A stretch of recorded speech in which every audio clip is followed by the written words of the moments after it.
முறுக்கு சுடுறதுக்காக 1/2 கிலோ வரகரிசி வாங்கி வச்சுருக்கேன். அதுக்கப்புறம் அது எனக்கு 4.5 டம்ளர் இருந்தது. வெள்ளை உளுந்தம்பருப்பு 1.5 டம்ளர் எடுத்திருக்கேன். அரிசி எவ்வளவோ அதில் 3ல் 1 பங்கு உளுந்தம்பருப்பு எடுக்கணும். இப்போ இதை லேசாக சூடேற அளவுக்கு வறுக்க போகிறோம். ஒரு இரும்பு கடாயில் உளுந்தம்பருப்பை எடுத்து வச்சுருக்கேன். இப்போ அடுப்பை பொருத்தி வச்சு ஹை ஃப்ளேமில் வச்சுருக்கேன். லேசாக உளுந்தம்பருப்பு சூடேற வரைக்கும் வறுக்க போகிறேன்.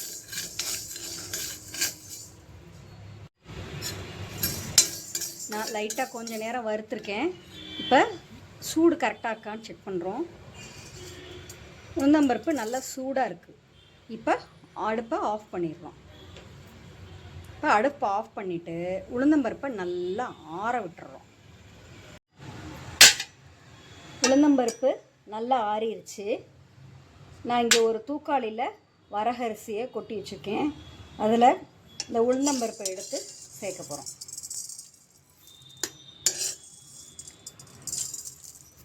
இந்த மாதிரி உளுந்தம்பருப்பு நல்லா ஆறினோடனே இதை வரகரிசி கூட சேர்த்து கொட்டி வச்சுருக்கேன். ஒரு தூக்காலில் இதை கொட்டி வச்சுருக்கேன். இப்போ எல்லாத்தையும் நல்லா மிக்ஸ் பண்ணிடுவோம். நல்லா ஆறிடுச்சு. ஆறின பிறகு தான் அரிசி கூட சேர்க்குறேன். இதை நல்லா மிக்ஸ் பண்ணியிருக்கேன்.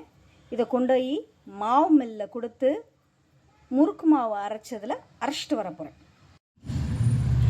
இப்போ நம்ம முறுக்கு மாவு அரைச்சிட்டு வந்தாச்சு. அது ஒரு தூக்காளியில் பார்த்திங்கன்னா பாதி தான் இருக்கும். எப்போவுமே ஃபுல்லும் வர்ற அளவுக்கு அரைக்கக்கூடாது. நல்ல பெரிய தூக்காலில் பாதி மாவு வர்ற மாதிரி பெரிய தூக்காலில் அரைச்சிக்கணும். நான் இந்த மாதிரி பெரிய தூக்காளியில் அரைச்சிருக்கேன். அதில் பாதி இருக்குது. இப்போ அடுத்து மாவு எப்படி பிணையலாம் அப்படின்னு பார்க்கலாம்.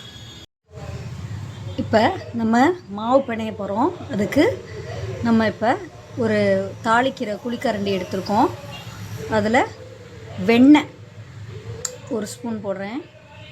அப்புறம் இன்னொரு ஸ்பூன்,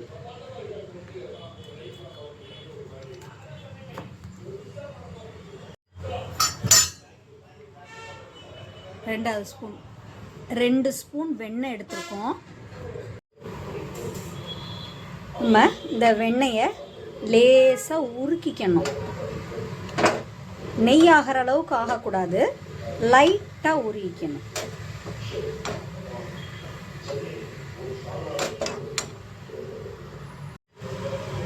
நம்ம வெண்ணெய் நல்லா கொஞ்சம் உருகிருச்சு. இந்த கன்சிஸ்டன்சிக்கு வந்தால் போதும். அடுப்பை ஆஃப் பண்ணிவிட்டு இதை கொஞ்சம் ஆற வச்சுக்கணும். உருக தான் செய்யணும், வேறு ஒன்றும் நெய்யாலாம் மாறக்கூடாது. லைட்டாக உருக்கியிருக்கோம், அவ்வளோதான். இப்போ அடுப்பை ஆஃப் பண்ணிவிட்டு ஆற வைக்கிறோம். இப்போ நம்ம மாவு எடுத்து ரெடியாக வச்சுருக்கோம். அதில் நம்ம உப்பு 2 ஸ்பூன் போட போகிறோம்.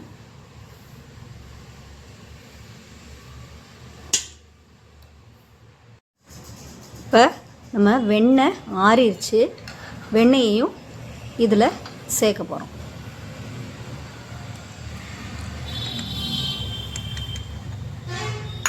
சேர்த்து இதை நல்லா கலந்து விட போகிறோம். நல்லா கலந்துடணும். அப்போ தான் வெண்ணெய் எல்லா இடத்துலையும் ஸ்ப்ரெட்டடாக இருக்கும். நல்லா இப்படி தேய்ச்சி இப்படி கலக்கணும். நல்லா கலந்துக்கணும். எல்லா பக்கமும் நல்லாவே ஸ்ப்ரெட் ஆகணும். ஏன்னா வெண்ணெய் டக்குன்னு கட்டி ஆகிடும்.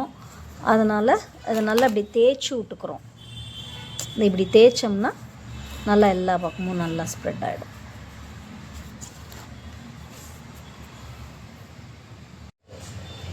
நல்லா இந்த மாவை நல்லா இப்படி தேய்ச்சி விட்டாச்சு.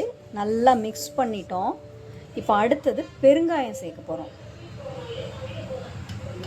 சின்ன ஸ்பூனாக ஐஸ்கிரீம் ஸ்பூன் இருக்கும் இல்லையா, ஐஸ்கிரீம் ஸ்பூனில் 1 ஸ்பூன் பெருங்காயம் எடுத்திருக்கேன்.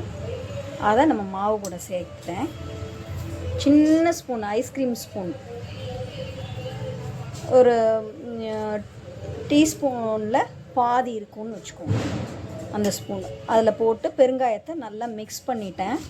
இப்போ அடுத்து நம்ம 200 ml தண்ணி சேர்க்க போகிறோம்.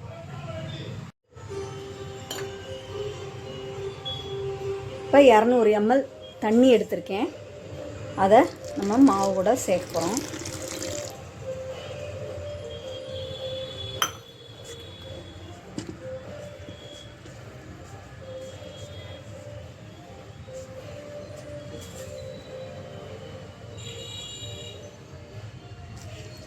மொதல் 1/2 டம்ளர் ஊற்றினேன். இப்போ பழையபடி 1/2 டம்ளர் ஊற்றி நம்ம சப்பாத்திக்கு மாவு பிணையிற மாதிரி பிணைய போகிறோம்.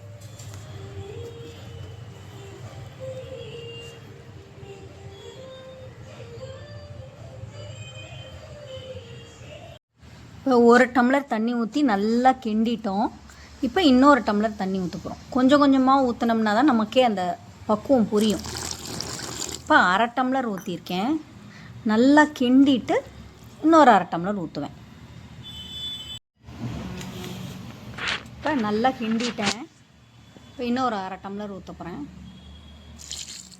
மொத்தம் 400 ml தண்ணி ஊற்றிருக்கோம் இது வரைக்கும்.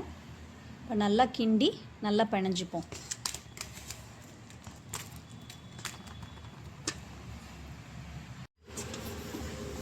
நல்லா இந்த மாதிரி சப்பாத்தி மாவு மாதிரி நல்லா பிணைஞ்சிருக்கோம். இந்த பாருங்கள் கன்சிஸ்டன்சி எப்படி இருக்குன்னு. இந்த அளவுக்கு நல்லா வரும். தண்ணி அளவு சொல்லியிருக்கேன், அவ்வளோதான் ஊற்றணும். ஊற்றி நல்லா இந்த மாதிரி பிணைஞ்சி நல்லா வச்சுக்கணும். பிணைஞ்சி ரொம்ப நேரம் வச்சுருக்கக்கூடாது. பிணைஞ்ச உடனே எண்ணெயை காய வச்சு முறுக்கு புழிஞ்சிடணும். நமக்கு அந்த மாதிரி டைம் இருந்தால் மட்டும்தான் முறுக்கு புழியறதுக்கு ஸ்டார்ட் பண்ணணும். பிணைஞ்சி வச்சுட்டு மறுநாள் யூஸ் பண்ணுறது அந்த மாதிரிலாம் பண்ண முடியாது. பிணைஞ்சிட்டு அப்படியே சுட ஆரம்பிச்சிட வேண்டியது தான். இன்னொரு 1/2 டம்ளர் தண்ணி ஊற்றி மாவை நல்லா பிணைஞ்சிப்போம். நம்ம நல்லா 1/2 கிலோ அரிசிக்கு 1/2 லிட்டர் தண்ணி ஊற்றி நல்லா இந்த கன்சிஸ்டன்சி வர்ற வரைக்கும் நல்லா பிணைஞ்சி வச்சுருக்கோம். இப்படி இருக்கணும். ஸ்பூனில் தான் எடுத்து உள்ளே வைக்க போகிறோம் அந்த குழாயில். அதுக்கேற்ற மாதிரி இது இருக்கும். இந்த கன்சிஸ்டன்சி இருக்கும். இப்போ ஒரு இரும்பு சட்டியை அடுப்பில் வச்சாச்சு, பொருத்தி வச்சாச்சு. எண்ணெய்லாம் இல்லாமல் கொஞ்சம் நல்லா காஞ்சி இருக்குது. இப்போ நம்ம வாங்கி வச்சுருக்க கடலெண்ணெயை அதில் சேர்க்க போகிறோம்.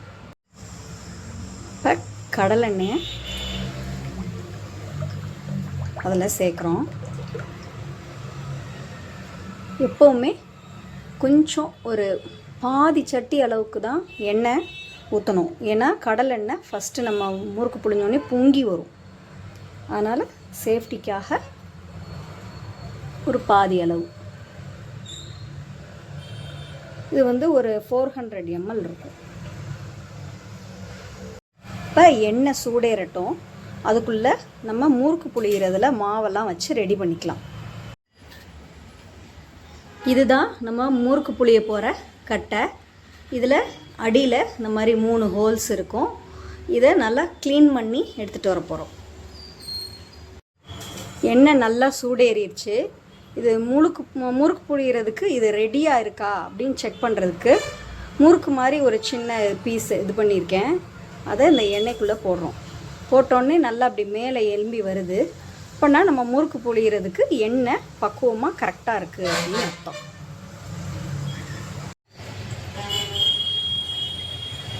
மாவை எடுத்து ஸ்பூனில் எடுத்து மாவை இதில் வைக்கணும். கை பாழாகக்கூடாது. எப்போவுமே ஸ்பூன் யூஸ் பண்ணிக்கணும்.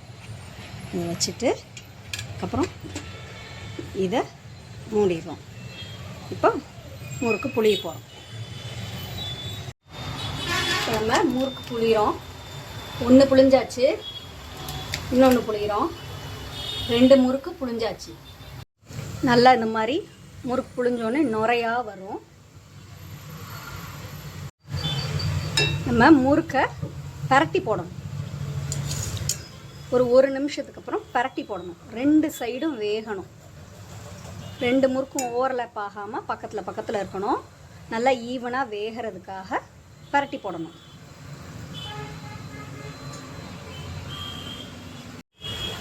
இந்த முறுக்கை இன்னொரு முறை பரட்டி போடுறோம். இப்போ வேகட்டும்.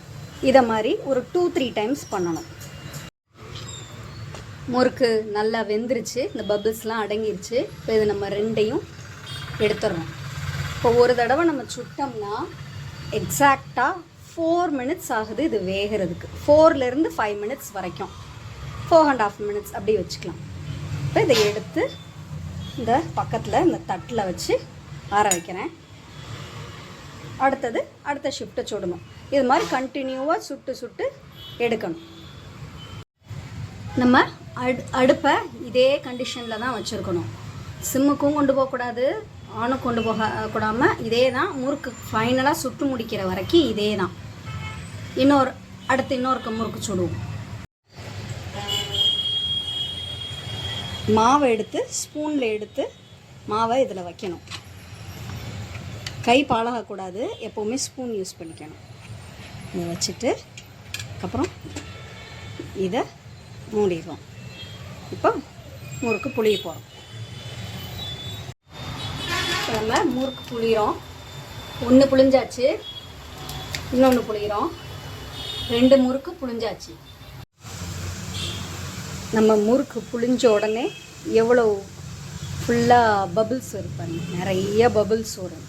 பபிள்ஸ் எல்லாம் அடங்கின பிறகு தான் அது வெந்துருச்சுன்னு அர்த்தம். அது கொஞ்சம் பபிள்ஸ் எல்லாம் இதானோடனே லைட்டாக இதை திருப்பி போடும். இந்த முறுக்கையை திருப்பி போடணும். ஒரு 2 மினிட்ஸ்க்கு ஒருக்க அப்படியே திருப்பி போட்டு நல்லா வேக வைக்கணும். ஒரு நிமிஷம் கழித்து கொஞ்சம் இந்த மாதிரி நொர அடங்கியிருக்கும். திரும்பவும் திருப்பி போட போகிறோம். 2 பக்கமும் திருப்பி போட்டு கொஞ்சம் 2 பக்கமும் நல்லா வேக வைக்கணும். அப்போ தான் எவ்வளோ பபிள்ஸ்ன்னு, இப்போ பபிள்ஸ் எல்லாம் குறைஞ்சி ரொம்ப பபிள்ஸே இல்லாமல் இருக்குது பாருங்கள். இப்போ இதை நம்ம எடுத்துடலாம். நம்ம முறுக்கு நல்லா வெந்துருச்சு. இப்போ நம்ம எடுத்து இதை லேசாக 2 நிமிஷம் ஆறினோடனே ஏர்டைட் கண்டெய்னரில் சேஞ்ச் பண்ணிடலாம். இப்போ ஃபஸ்ட்டு நம்ம பக்கத்தில் ஒரு தட்டில் வச்சு கொஞ்சம் எண்ணெய் வடியணும், அதே நேரம் ஆறணும். ஆறின பிறகு நம்ம ஏர்டைட் கண்டெய்னரில் வச்சிடலாம். 2 முறுக்கு ஆறின உடனே லைட்டாக ஒரு 2 மினிட்ஸ் தான் ஆற வைக்கணும். அதுக்கப்புறம் ஒரு ஏர்டைட் கண்டெய்னரில் எடுத்து வச்சிடணும். இந்த மாதிரி ஏர்டைட் கண்டெய்னரில் வச்சு க்ளோஸ் பண்ணி வச்சிடணும். அப்போ தான் முறுக்கு பதத்து போகாமல் இருக்கும் எப்போவுமே.